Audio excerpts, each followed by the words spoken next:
आज हम बात करेंगे उस सियासी घमासान की जो ऑपरेशन सिंदूर की सफलता के बाद और तेज हो गया है। एक तरफ केंद्र सरकार इस ऑपरेशन को अपनी कूटनीतिक और सैन्य सफलता के तौर पर पेश कर रही है, तो वहीं विपक्षी दल इसे लेकर सवाल उठा रहे हैं। कांग्रेस का यह सवाल है कि कहां है भारत की विदेश नीति की ताकत।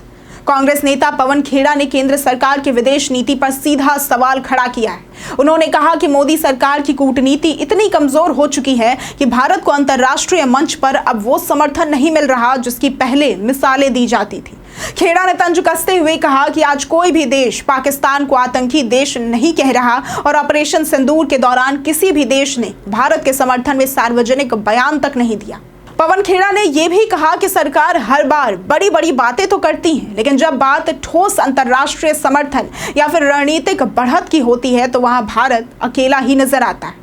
अब कांग्रेस के आरोपों का जवाब देने के लिए केंद्रीय मंत्री गिरिराज सिंह मैदान में उतरे और उन्होंने तीखी प्रतिक्रिया दी।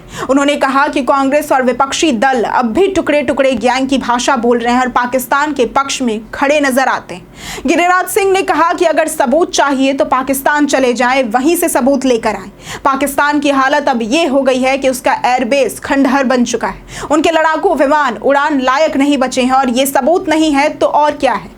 उन्होंने कांग्रेस पर पाकिस्तान की भाषा बोलने का आरोप लगाया और कहा कि भारत की सेना ने जिस तरह से टारगेटेड अटैक कर आतंकवादियों के ठिकानों को तबाह किया है वो पूरे विश्व ने देखा है। ऐसे में सबूत मांगना भारतीय सेना का अपमान ही है। गिरिराज सिंह के इस बयान पर राष्ट्रीय जनता दल यानी कि आरजेडी ने भी प्रतिक्रिया दी। पार्टी के प्रवक्ता एजाज अहमद ने कहा कि गिरिराज सिंह हर मुद्दे को सिर्फ नफरत और सियासत की नजर से देखते हैं। उन्होंने पूछा कि बीजेपी नेता खुद ये क्यों नहीं बताते कि ऑपरेशन सिंदूर में नेतृत्व कर रही कर्नल सोफिया कुरैशी पर भाजपा के ही मध्य प्रदेश मंत्री विजय शाह ने आपत्तिजनक बयान क्यों दिया और उस पर गिरिराज सिंह अब तक चुप क्यों है।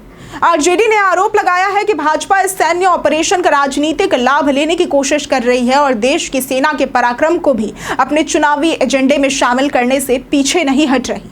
हाँ, असल मुद्दा सेना बनाम सियासत का बन गया है। तो ये पूरी बहस हमें एक अहम सवाल की ओर ले जाती है। क्या देश की सेना के पराक्रम और ऑपरेशंस को राजनीतिक हथियार बनाना सही है? क्या हर सैन्य सफलता का राजनीतिक श्रेय लेना और विपक्ष पर देशद्रोह के आरोप लगाना लोकतंत्र के लिहाज से उचित माना जाएगा?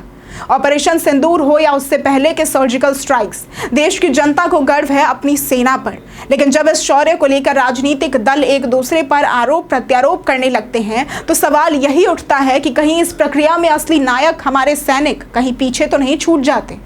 भारत की सैन्य ताकत और उसकी कूटनीतिक रणनीति पर सवाल उठाना विपक्ष का अधिकार है, लेकिन सेना के बलिदान पर राजनीति करना किसी भी पक्ष को शोभा नहीं देता। इस पूरे विवाद में एक बात तो साफ है, जनता सब देख रही है और वही तय करेगी कि किसके शब्दों में सच्चाई है और किसके बयानों में सियासत है। अगर आपको आज की ये वीडियो पसंद आई हो तो इस वीडियो को लाइक करें, शेयर करें और साथ ही हमारे चैनल को सब्सक्राइब करना ना भूलें। आज के लिए सिर्फ इतना ही। वीडियो हमारे साथ बने रहने के लिए धन्यवाद।